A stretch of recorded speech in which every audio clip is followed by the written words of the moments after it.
The American West has historically served as a mythological canvas where lawmen and outlaws enact a clear morality play. However, in the Coen Brothers adaptation of Cormac McCarthy's novel, this landscape is stripped of its moral compass, revealing a barren void where traditional ethics fail to apply. Enter Anton Chigurh. He is not merely an antagonist in the narrative sense. He acts as an ontological force. Unlike traditional villains driven by understandable vices like greed or revenge, Chigurh operates on a chillingly consistent set of principles that appear to transcend human law entirely. Consider the gas station scene. The coin toss represents the film's central philosophical inquiry. Do we possess the free will to choose our path? Or does the coin land the way it was physically determined to land from the moment of its minting? Through Chigurh, the film presents a rigid, deterministic universe. Here, human agency is exposed as a comforting lie, and morality is rendered obsolete by the crushing weight of historical inevitability. Llewellyn Moss believes he can outsmart this system. He represents the classic American protagonist, competent, resourceful, and deeply convinced of his own capacity to shape his future through sheer will.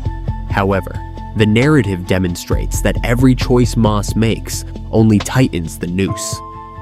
His flight is not an escape from Chigurh, but a predetermined march toward his own end, dictated by the initial act of taking the money.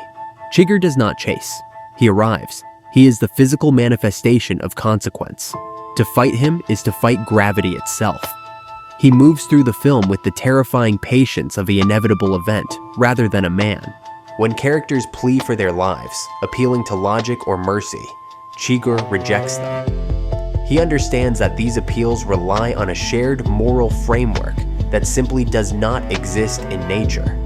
The coin has no memory, and neither does the universe. Sheriff Ed Tom Bell watches from the sidelines, a relic of an older time.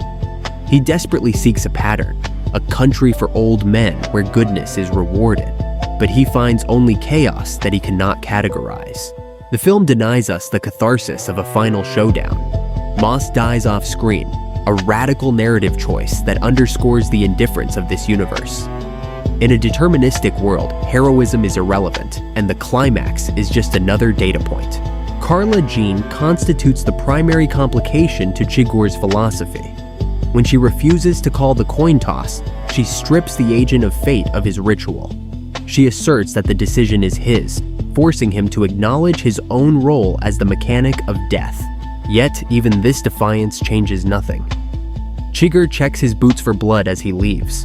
The outcome was fixed, only the perception of choice varied. Crucially, even Chigurh is subject to the random cruelty of the physical world. The sudden car accident that leaves him battered proves that he is not a god, but merely another component of the machine, equally vulnerable to the laws of physics. Sheriff Bell retires, defeated not by a specific criminal, but by the realization that the overmatched feeling he has is the natural state of existence.